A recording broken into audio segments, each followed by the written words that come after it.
दोस्तों आज हम समझेंगे बीइंग का प्रयोग। तो दोस्तों बीइंग जो है वो बहुत ही कंफ्यूजिंग होता है और कई लोग इसमें मिस्टेक्स भी करते हैं। इनको पता नहीं होता कि यूज़ कैसे करना है। आज हम समझेंगे बीइंग के 4 प्राइमरी यूज़ जो कि यूज़ होते हैं। इनको समझने के बाद आप बीइंग आसानी से यूज़ कर सकते हैं। आइए चलते हैं पहले यूज़ की तरफ। बीइंग का पहला यूज़ होता है बिहेवियर यानी व्यवहार। अब बिहेवियर में कैसे बीइंग यूज़ करेंगे? अगर आप अपने व्यवहार के उलट कोई और व्यवहार कर रहे हैं यानी ऑपोजिट व्यवहार या फिर कोई और दूसरा व्यवहार यानी न्यू बिहेवियर, तब आपको बीइंग का प्रयोग यूज़ में आएगा। फॉर एग्ज़ाम्पल अगर हम कहते हैं कि राजेश गुस्सा हो रहा है, सो राजेश इज़ बीइंग एंग्री यानी राजेश गुस्सा हो रहा है। इसी तरीके से अगर हम बोलेंगे कि राजेश इज़ बीइंग सैड यानी उदास हो रहा है। इस तरीके से राजेश का नॉर्मल बिहेवियर नहीं है उदास होना, इसी तरीके से हम राजेश इज़ बीइंग सैड लिखेंगे। आइए चलते हैं दूसरे यूज़ की तरफ। दोस्तों बीइंग का दूसरा यूज़ होता है अगर कोई किसी से काम करवाए यानी work is getting done by other person. इसे कह सकते हैं कि आप पैसिव वॉइस या इनएक्टिव वॉइस में जब सेंटेंस बोलते हैं तो बीइंग का प्रयोग करते हैं। आइए देखते हैं कैसे। राम के द्वारा खाना बनाया गया, food was being cooked bye Ram यानी खाना जो है food is being cooked bye Ram, इसीलिए हम बीइंग का प्रयोग कर रहे हैं। इसी तरीके से अगर हम कहते हैं कि काम सुरेश के द्वारा करा जा रहा है तो work is being done by Suresh यानी जो वर्क है ये सुरेश के द्वारा करा जा रहा है, तो इसलिए हम इसमें बीइंग का प्रयोग करेंगे। तो ये ऐसे ही सेंटेंस आप अपने बना सकते हैं पैसिव और इनएक्टिव वॉइस में। आइए चलते हैं थर्ड यूज़ की तरफ। दोस्तों इसका थर्ड यूज़ होता है जब कोई भूमिका निभाता है, यानी आप अगर किसी तरीके की भूमिका निभा रहे हैं और वो बता रहे हैं, उसमें आप ये बीइंग का प्रयोग करेंगे यानी impersonating और designation.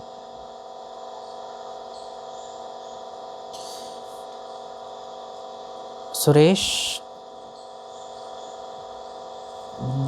being a teacher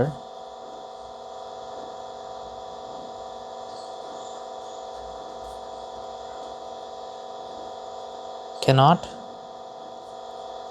explain geography यानी सुरेश टीचर होते हुए ज्योग्राफी एक्सप्लेन नहीं कर पाता है। इसी तरीके से Rama being a mother cannot cook food यानी रमा माँ होते हुए भी खाना नहीं बना पाती है, यानी वो एक माँ का रोल निभा रही है, भूमिका निभा रही है, इसीलिए हम बीइंग का प्रयोग कर रहे हैं। तो इसीलिए बीइंग इसलिए यूज़ हो रहा है क्योंकि यहाँ पे एक भूमिका निभा रही है। इस तरीके से हम बीइंग का थर्ड यूज़ इस्तेमाल कर सकते हैं। आइए चलते हैं चौथे यूज़ की तरफ। दोस्तों परिस्थितियों में कई तरीके की परिस्थितियाँ आप बीइंग से बता सकते हैं। एक एग्जांपल के तौर पे देखेंगे तो परिस्थितियों को बोलते हैं सिचुएशंस।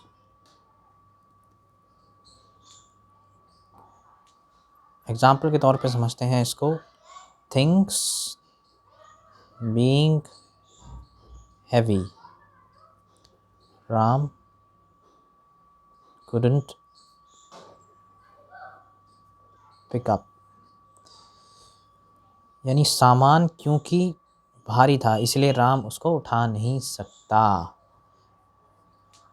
दूसरा एग्जाम्पल देखेंगे सिचुएशन में, जब सिचुएशन आप बीइंग से बता रहे हो।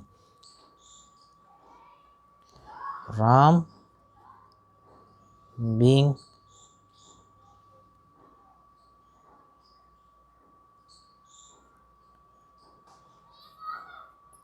engrossed in studies couldn't help Shyam. यानी राम अपनी पढ़ाइयों में व्यस्त था, इसीलिए वो श्याम की मदद नहीं कर सकता। यानी इसमें हम सिचुएशन बता रहे हैं कि राम जो है वो पढ़ाइयों में व्यस्त था, इसीलिए वो श्याम की हेल्प नहीं कर सकता। तो ये हम 4 यूज़ बीइंग के आसानी से समझ सकते हैं इन एग्जांपल्स द्वारा। तो आइए एक बार रिकैप करते हैं कि ये 4 यूज़ कौन कौन से हैं। तो बीइंग का पहला यूज़ है बिहेवियर, जब आप किसी तरीके का बिहेवियर बताते हैं जो कि सामान्य से उलट हो या सामान्य से नया हो। Rajesh is being angry.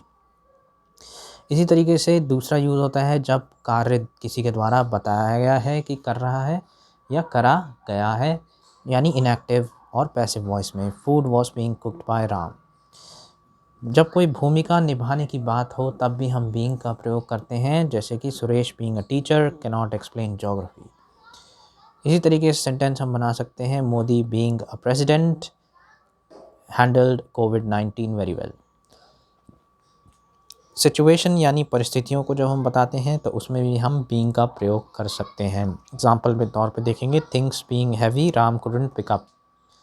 यानी सामान क्योंकि भारी था, राम को उठा नहीं पाया। तो ये 4 यूज़ आप अगर समझ गए तो आप बीइंग का आसानी से प्रयोग कर पाएंगे और आसानी से सेंटेंस बना पाएंगे। उम्मीद करता हूँ आपको ये 4 यूज़ आसानी से समझ आ गए होंगे और आप इन पे सेंटेंस बनाएंगे। चैनल को सब्सक्राइब कर लीजिए और बेल आइकन को दबा लीजिए। वीडियो देखने के लिए आपका बहुत बहुत धन्यवाद।